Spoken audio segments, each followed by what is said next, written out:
code interpreter can help us provide a safety net so that we can catch mistakes by humans before they go out and cause a problem. So let me give you an example of what I mean by this. We want to try to catch things that would be hard to catch other ways, or that would require some human review to catch. So we want to provide an extra safety net.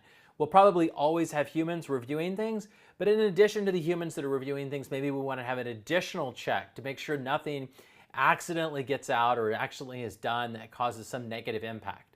And so this is a second check for a human. So I'm going to give you an example. I'm going to upload the Vanderbilt travel and business expense policy as a PDF, and I'm going to upload an invoice. And you can imagine, now we could also do this in the case where we could go and upload it before we purchased it, would be an even better example. But let's imagine we purchased this and we want to check for compliance on expenses, make sure that not something gets approved, doesn't get approved accidentally, that shouldn't have been approved, or that even better would be that when we're submitting our travel expense report, before we submit it, we're told what are the things that might be wrong with it so that we can go and fix them so we don't have a lot of back and forth. All of these types of things that help humans prevent humans from making mistakes by catching them earlier or checking for things that would have been something that would have been missed by another human checking it. So it goes through and it reads the Vanderbilt travel and expense policy, summarizes it, and I go through with it to read and summarize all of the expense policies as we go through here. And then at the end of this, what it's basically done is it's read into the conversation all of the relevant details. So then I ask it to read the provided receipt and tell me if it complies with travel policy. Don't list what is on the receipt, just if it complies, why or why not. Now what's interesting is this actually isn't a travel receipt, which I didn't notice my prompt, but it smartly detects that this is a receipt and looks at the relevant policies. So based on the policy, it lists what it is, it extracts what this receipt is for, and it says, here's an analysis of compliance with the relative sections, and it says business purpose. The receipt does not indicate a specific business purpose or approval from a supervisor. Without additional context or information, it's unclear whether this expense aligns with the university's business needs. And it turns out if I submitted this thing without the business purpose, it would likely be rejected as an expense and come back to me, and I'd have to update my expense report to include that. So if you were going through and you were trying to produce something, you can have it provide feedback, a safety net for the human sooner, so that before they submit this receipt and have to wait a long time and they get told it doesn't comply, they could do it immediately. You could get a sooner safety check on the receipt and whether or not it complies and help them to fix the mistake. Here's another example where I've gone through and I've asked it to go and analyze a rental car receipt. And I'm basically saying, analyze the receipt and let me know if it complies. And so it goes through and it reads through the receipt. A lot of different aspects of the receipt are read through.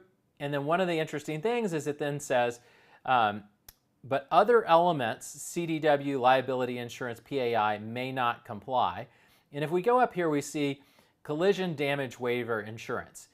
For domestic travel, the collision damage waiver should be declined as rental vehicles are fully insured through Vanderbilt's insurance portfolio. The receipt shows a charge for CDW, which may not comply if this is domestic travel. So basically what it's telling us is if you submit this receipt like this, you asked for the collision damage waiver and you shouldn't have done that because Vanderbilt already has insurance for that and they're not going to reimburse for it. Similarly, liability insurance.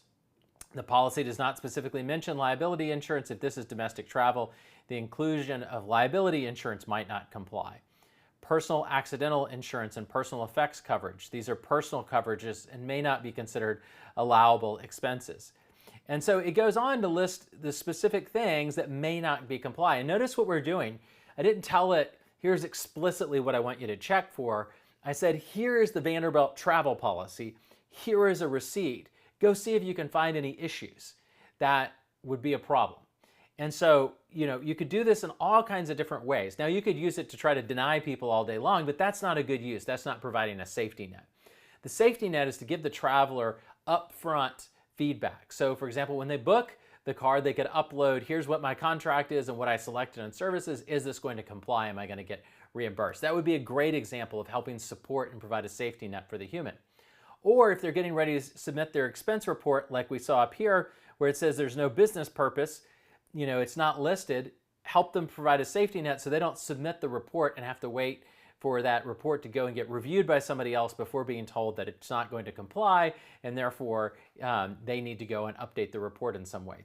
So providing a safety net to humans to help them get feedback faster, to help them prevent making mistakes that have caused problems, all of these things are great use cases. Now, as long as they are not replacing other human beings. So you want them to support humans. So if you have somebody who's already checking expenses, well, maybe you have this as an automated system behind them.